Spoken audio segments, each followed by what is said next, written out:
in finding a way of preserving our principles. I don't want to give up on the freedom of speech. But on the other hand, on beating the Islamists at their game. Is there room for compromise between principles? If I want to kill you and behead you, unless you convert to the religion I dictate, what would be the place of compromise? Islamophobia is a made-up word. It's made up by a political movement that wants to exploit and capitalize on white guilt to achieve its end goal, which is the revival of the caliphate. And the revival of the caliphate is to convert all of us into Islam, whether we like it or not. Those of us who refuse to do that, we will surely be beheaded. I'm sure I'm on top. Well, I would not mind converting, as I myself am an agnostic, so have no faith. Have no established faith. This Austin University student confidently challenged Ayaan Ali that Islam is peaceful, expecting a round of applause from the audience. But the response he got instead was so devastating it made him realize he might just be wasting his time in college. Because once Ayaan started talking, the easy answers he thought he had didn't feel so easy anymore. The Native Americans, maybe to a certain extent Black Americans, because multiculturalism comes with exemptions, and it comes with exceptions for the law and affirmative action and a whole constellation of things that at one time, before globalization, before mass immigration, before the challenge of Islamism, these things sounded and seemed to be good and effective and inclusive. That's not the case anymore. So we've got to throw that out. Ayaan Hirsi Ali is doing what she's known for doing, zooming out and asking uncomfortable questions. Questions like, who are we as societies? What have we been tolerating in the name of being kind? What rules are we bending without really noticing? Could I just ask a quick follow-up? So it seems that much of what you're saying is that multiculturalism is not working anymore. We need to not do that. But if we got rid of multiculturalism, where would the Jews be? Like, how would that work? And perhaps the answer is that it's multiculturalism for everyone except the Islamists, but that also doesn't sit quite right. The condemnation of nationalism, when we were reckoning with the lead up to the Holocaust and reflecting on that time, there was that German nationalism of blood and soil, and the Jews were accused of racial impurity. That ethno-nationalism is bad and wrong, and we must continue to condemn that. But that can't be the only aspects of nationalism. There are very positive nationalisms where we have a constitution and the rule of law, and we are all equal before the rule of law. No exceptions, no exemptions. You see, she's not denying that multiculturalism once had good intentions. She even says that clearly. Back then it made sense. Different groups and different customs were living side by side. Everyone was trying to get along. But now that world doesn't exist anymore. Now, there is a sentencing committee that is determined to have crime, the exact same crime committed by different individuals. If you're of an ethnic minority, you're going to get leniency. But if you are a white heterosexual male, you're going to get the full extent of that punishment. That is taking a wrecking ball to the system, to the nation state. So what unifies us, what makes me an American? I love America. It's the Constitution. It's what I have in common with you. So I'll say, let's end multiculturalism, let's end diversity and all of that nonsense and insist on our unity as human beings as first, and the constitutions and laws that protect that.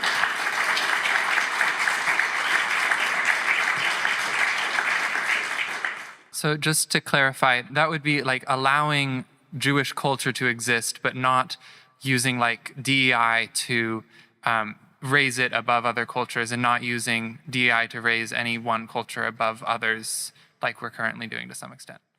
I think what I'm trying to say is we are multi-ethnic, and we've got multiple identities, but our national identity is one, and it must be one, and it must be treated as one if it is to work. Diversity, equity, and inclusion, and all these cosmetic, artificial instruments if you read the literature and the philosophies out of which they come, these are subversive efforts to dismantle the West and Western.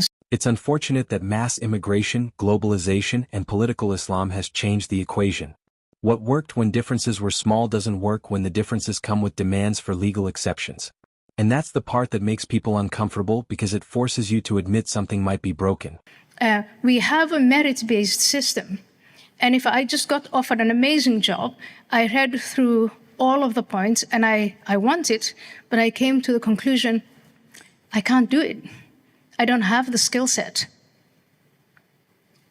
But I could get it if I only insisted I was black and I was woman and I was this and I was that. That's a DEI.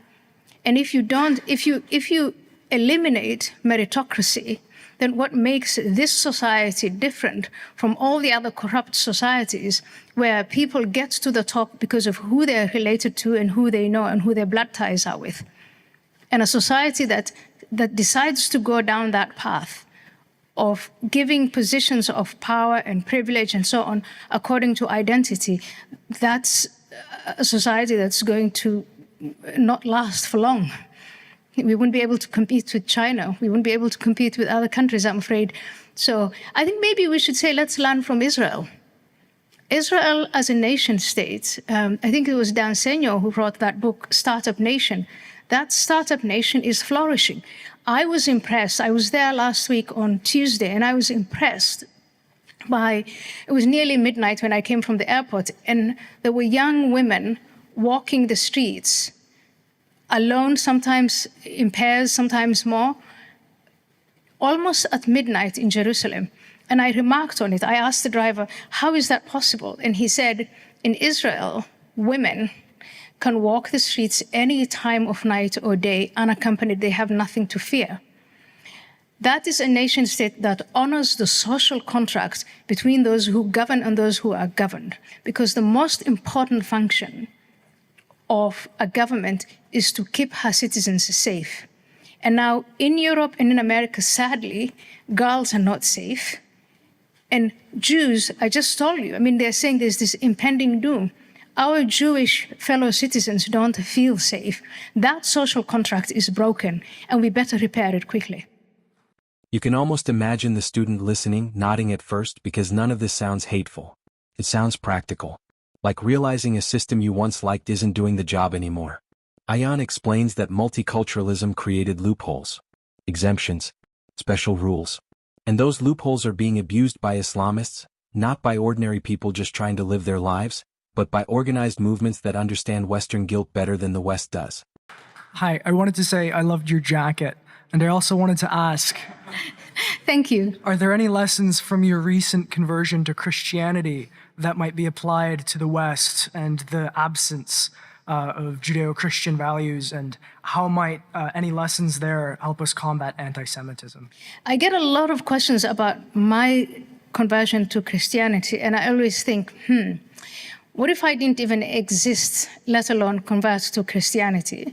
And I want to insist that the revival of Christianity, as in the teachings of Jesus Christ, the Sermon on the Mount, that those moral imperatives are what the West is built on. And I think it's very important that we revive those, especially for young people. I think the boomers, sorry if there are any boomers here,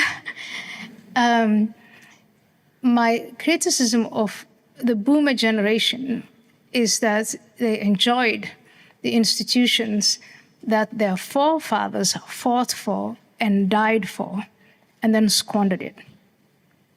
And so I think we need a new generation now to revisit those principles and bring them back for the young. And if I might ask a brief follow-up, as a former flag bearer for the New Atheist movement, and as someone who's converted away from Islam, it seems like you are uniquely positioned to address this inflection point, given that, as outlined in your talk, it's these two forces in league with each other that are pushing anti-Semitism forward. So is there anything specifically in your conversion that we can all learn from? What brought me to Christianity was I was brought low. It was a sense of humility. And one of my big beefs with my fellow atheists back then was we nurtured a sense of great arrogance. We thought we knew everything, and we had a disdain for people who believed and a disdain for the biblical legacy. And we thought that history started, let me speak for myself, history started with the Enlightenment. And I have come to realize that put your humble foot first before you condemn the principles and beliefs of others. Thank you. Yeah.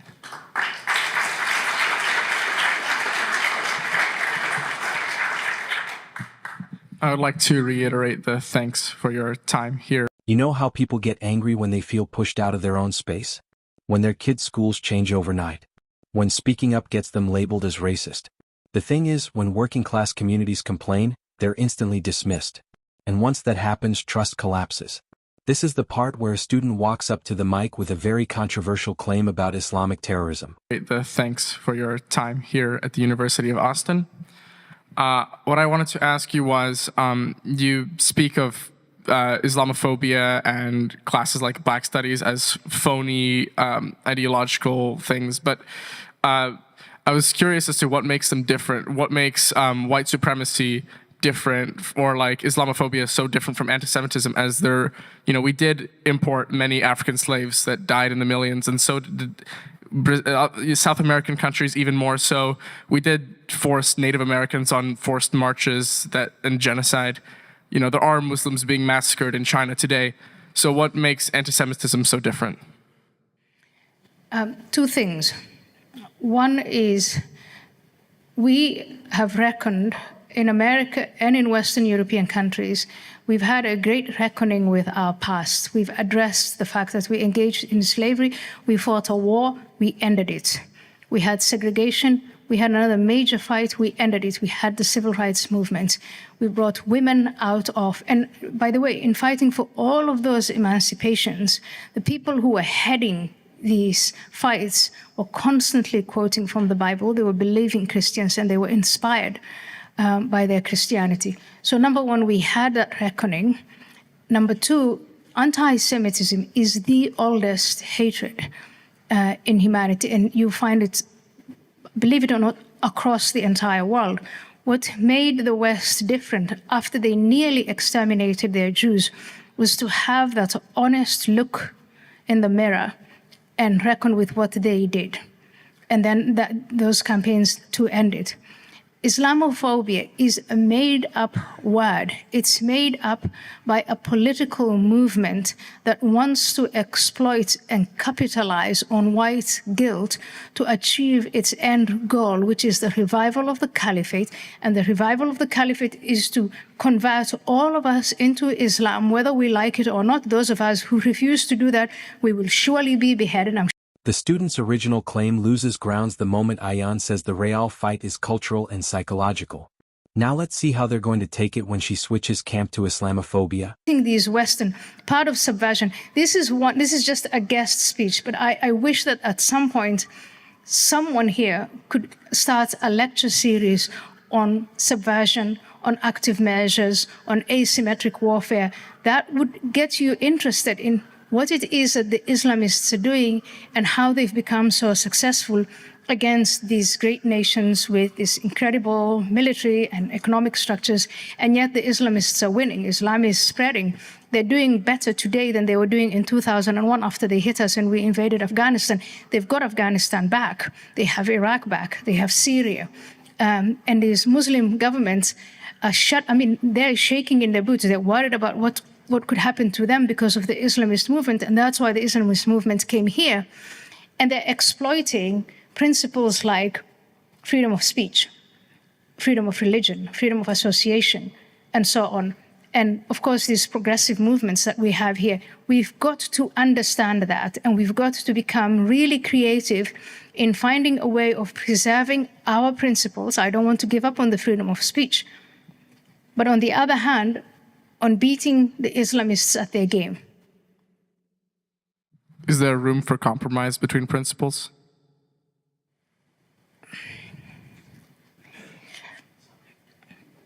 If I want to kill you and behead you, unless you convert to the religion I dictate, what would be the place of compromise? Before we get to that student's alarming answer to Ayaan's question, let's look at this really quick. It's true the word Islamophobia itself is being weaponized. It's become something used to shut down debates. It's treated like anti-Semitism, even though the histories are completely different. The fact is, Islam isn't an ethnicity, Muslims aren't a tiny powerless group worldwide, and there has never been a Holocaust against Muslims. These are facts people rarely say out loud, especially in university settings. Now let's see what the student said next. Well, I would not mind converting, as I myself am an agnostic, so have no faith. Have no established faith. However, I understand that some people would not share that vision, so. Even with the manufactured smile on his face and the perky answer he gave, you can almost feel the student thinking, wait, I've never heard it put that way before. The thing is, that idea sounds old-fashioned but also strangely refreshing. Her example about sentencing and how different groups receiving different outcomes for the same crime damages trust as apartment. You don't need to agree with her to understand the point. If the rules feel unfair, people stop believing in them. And once that happens, the whole system starts to wobble. Let's play with this thought for a while. There's a time and a place for everything. And for some of the people, say in places like Africa, we don't talk about this, but Islamists are active in Africa and violently so. If you're a Christian in Egypt or a Hindu in parts of Pakistan, and you have someone looking at you and saying, you'll either lose your head or you convert to Islam, it makes sense to consider converting to Islam. But here today, for us to have the attitude of, well, we'll see what happens, and if we get to that point, I'll just convert, I will say, are you sure? You know that awkward feeling when you realize a shortcut exists, but taking it would rot the system long-term? That's what she's pointing at. You want to get educated on what would happen once you convert. What would your life be like, and the life of your sisters and women? What would they do to the Jews? He has said, this man, I repeat it, he said they're bacteria and they're microbes. And in the video that I showed you, they made it very clear it has nothing to do with Palestine. It has everything to do with them being Jewish. So they are going to annihilate the Jews. Will you stand by and watch that? Maybe I should give Introduction to Islam and Islamism as a lecture series, and once you understand what it's all about, you might develop a backbone. I would look forward to that greatly. Thank you very much. The student started with, Islam is peaceful, but you can tell his certainty slipping even as he stands there grinning. You see, debates like this aren't really about winning. They make you realize how thin some of our most repeated phrases actually are. And for that student, whether they admit it or not, the conversation probably didn't end when the applause did. It followed them home. And those are the exchanges that really change people. What do you think? Is Islam truly a religion of peace?